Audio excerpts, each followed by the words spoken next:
Alright, so 13.5, we are going to set up estimation problems and then find a common denominator. So we've already been working with common denominators, right?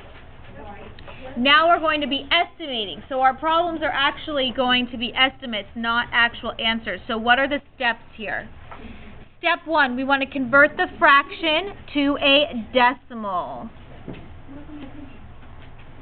So step 1, we're going to convert the fraction to a decimal. Step 2, we are going to round the decimal to the nearest whole number. So our answers are actually going to be whole numbers. Okay? That is all we want to do. You do not have to solve it. All we want to do is set it up. Your homework asks you just to set up the problems as an estimation. That's it. Okay? So let's look at example 1. First step was to rewrite the, convert the fraction to a decimal. Does anybody remember how to do that? I have 1/4. How would I rewrite 1/4 as a decimal? Natalie? I know it's 0.25. I know you know it. How do you get 0.25? Bree? We divide. So let's divide 4 into 1. So that's going to be 4 on the outside goes into 1.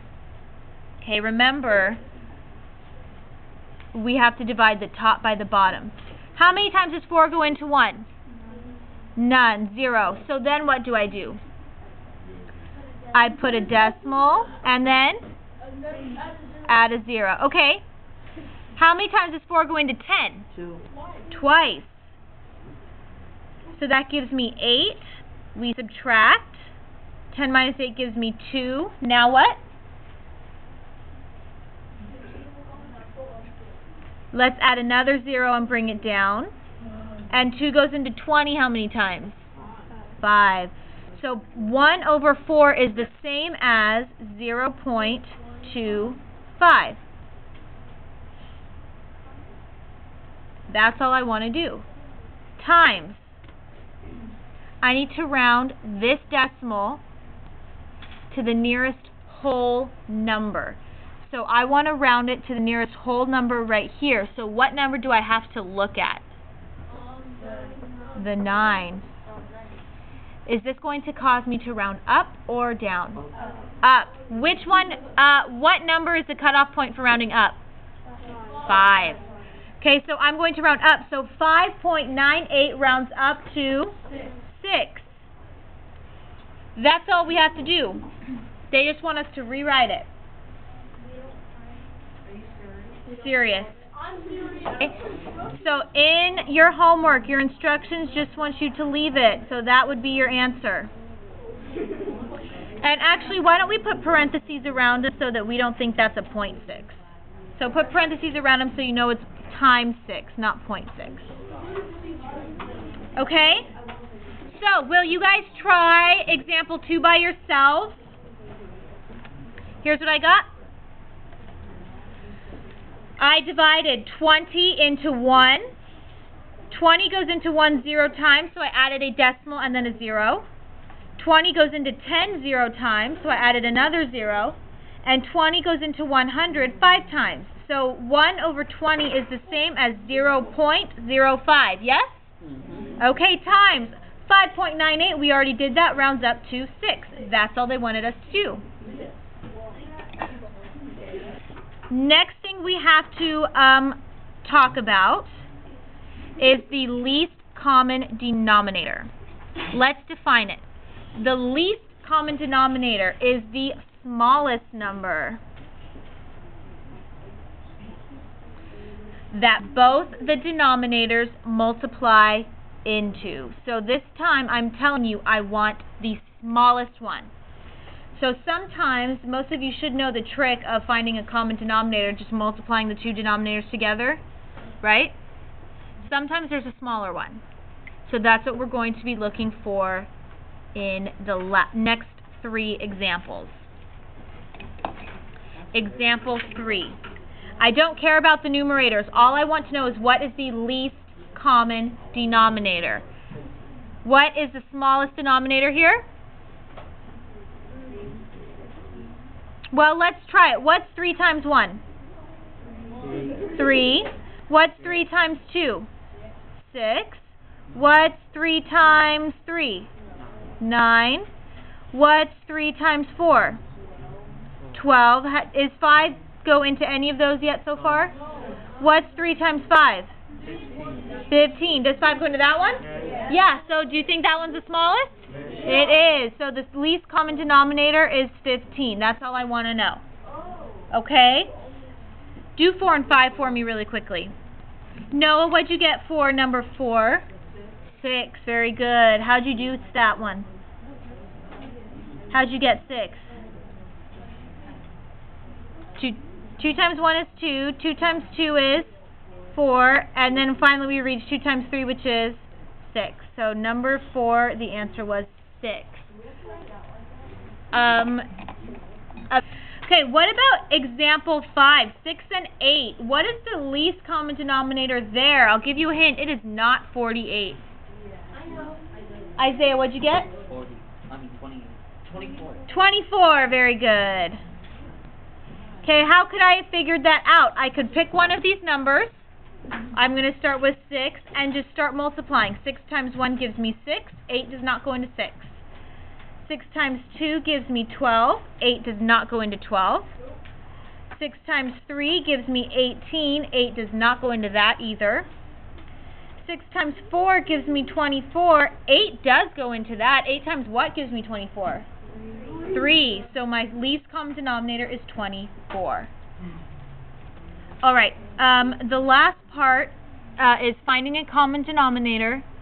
What I did here for your steps, this is what the questions on your homework are going to be asking you. There's a part A, B, and C. So I'm just putting all of the steps out for you, and we're going to do the same thing in the last couple of examples. So step 1, we want to find the least common denominator.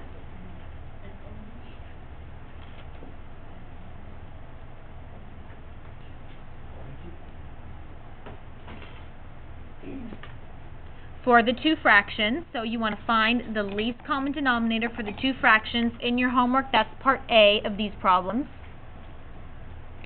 Okay. Part B, we are going to state what you would need to multiply the first fraction by to obtain the common denominator.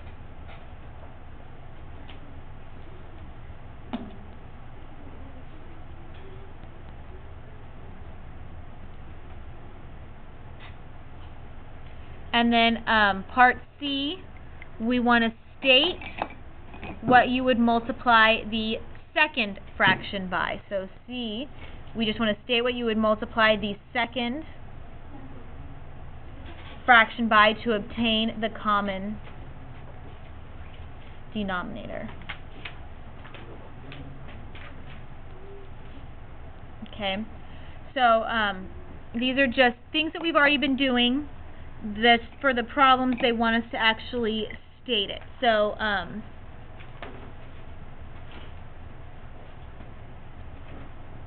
okay. So, example 6, 3 and 5. We already know what the common denominator is, right? We did it already. What's the common denominator, part A? 15. So, the common denominator, or least common denominator,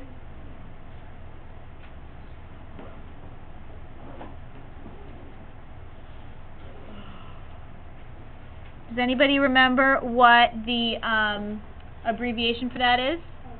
LCD. So let's call it LCD equals what? 15. That's A. Part B. State what you would need to multiply the first fraction by in order to obtain that common denominator. What would I need to multiply this first fraction by to get a denominator of 15? 5. So we're going to write multiply Do we multiply just the numerator, just the denominator, or both? Both. So multiply numerator and denominator